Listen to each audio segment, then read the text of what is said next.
Après toutes ces années, ça fait plus de 13 ans que je le cherche, j'ai enfin trouvé le bolet bleuissant. Avant de vous le présenter, je vais faire un petit aparté. Au Québec, environ la moitié des espèces de bolets vont bleuir d'une façon ou d'une autre, que ce soit leur chapeau, leur port, leurs pieds ou leur chair. Donc, il suffit pas qu'un bolet soit bleuissant pour que ça soit le bolet bleuissant. Lui, il y en a juste un. Je vous le présente. Là, j'ai eu un petit problème de stockage mémoire, fait qu'il a fallu que je le coupe avant de vous le présenter. Le bolet bleuissant, c'est un bolet qui est de couleur crème.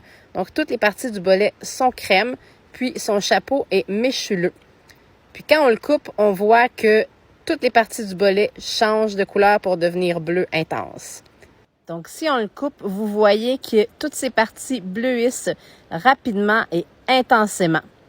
C'est un comestible de choix qui pousse avec le bouleau sur les sols bien drainés, par exemple en bordure de sentier. Je viens de trouver l'infâme amanite vireuse, un champignon toxique et mortel du Québec. On l'appelle aussi l'ange de la mort et en anglais, c'est le Destroying Angel.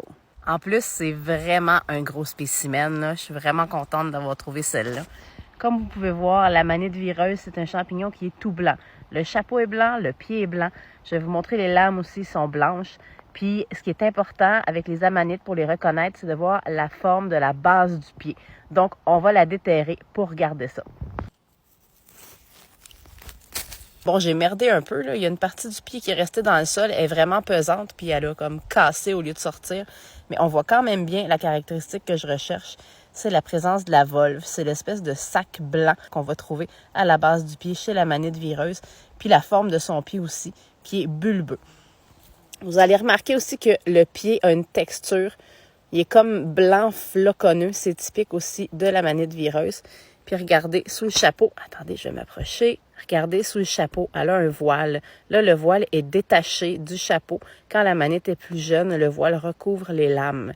C'est possible aussi de trouver des spécimens où le voile va laisser comme des morceaux tout le tour du chapeau. Ici, ça s'est vraiment bien détaché de façon nette. Elle est vraiment grosse. Là. Regardez la taille de ça. Ça n'a aucun sens. C'est rare que j'en vois des aussi grosses que ça. C'est un champignon qu'on va trouver principalement avec le bouleau et en zone de conifères. Donc, moi ici, si vous regardez là-bas, j'ai un gros bouleau. Puis, vous voyez au sol là, qu'il y a beaucoup d'aiguilles de pin. Donc, j'ai du pin. J'ai un petit sapin ici. J'ai une grosse épinette à côté. Donc, c'est vraiment bouleau et conifères pour cette espèce-là. Si jamais vous êtes dans une forêt de feuillus, c'est probablement un des sosies de l'amanite vireuse que vous avez trouvé.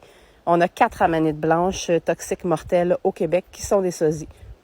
Un champignon de cette taille-là, là, c'est amplement suffisant pour tuer 2 personnes. Puis je la regarde, là, peut-être même 3. C'est la plus fréquente des amanites blanches mortelles au Québec.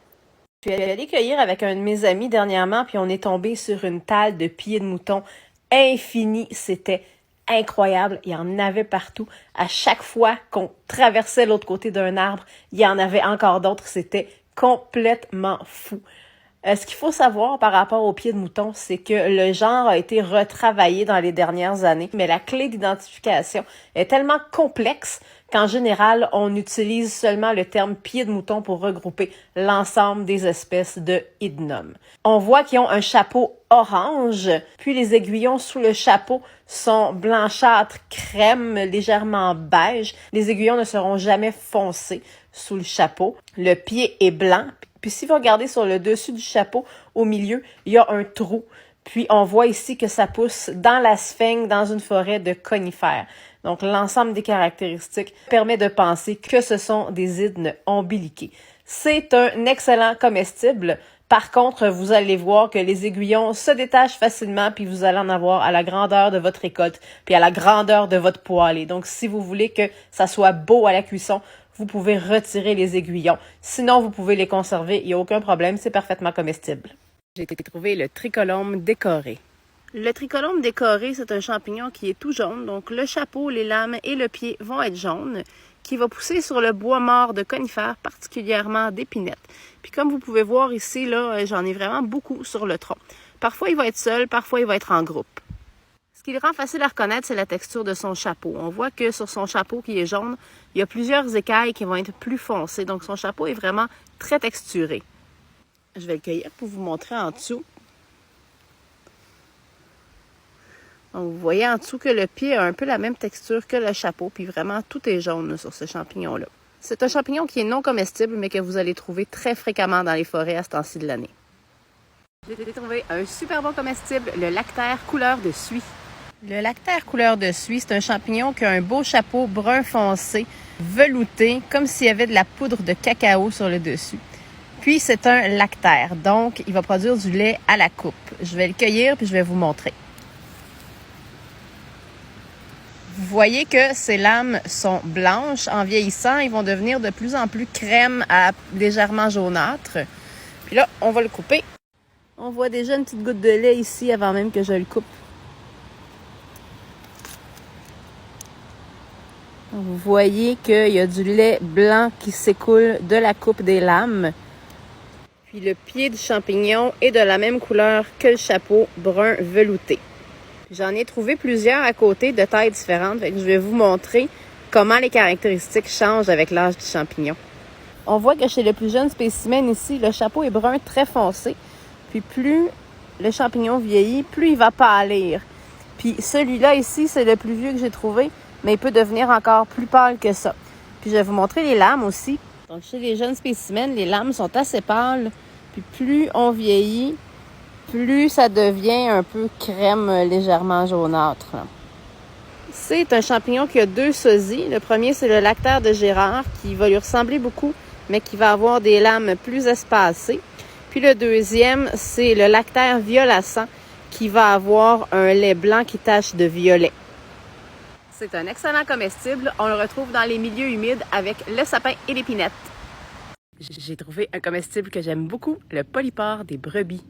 Le polypore des brebis, c'est un champignon qui va souvent pousser en groupe. Donc, si vous voyez bien, ici, j'en ai 1, 2, 3, puis j'en ai un quatrième là. Donc là, j'en ai 4, mais il y en a plusieurs autres, là. J'en ai ici, j'en ai là-bas. Il y en a plein. Si vous regardez sous le chapeau d'un polypore des brebis, vous allez voir que c'est presque lisse, en fait. Ils ont des pores qui sont vraiment très, très fins. Donc, ça donne l'impression que le dessous du chapeau est lisse.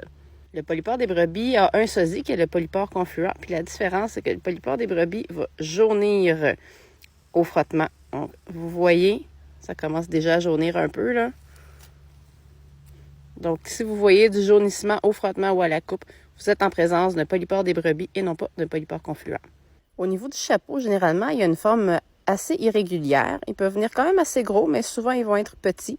Vous allez voir certains spécimens qui peuvent avoir une teinte gris-brun pâle sur le chapeau. Des fois, il est craquelé. C'est assez typique aussi des polypores des brebis. Celui-là ici, il est plutôt blanc.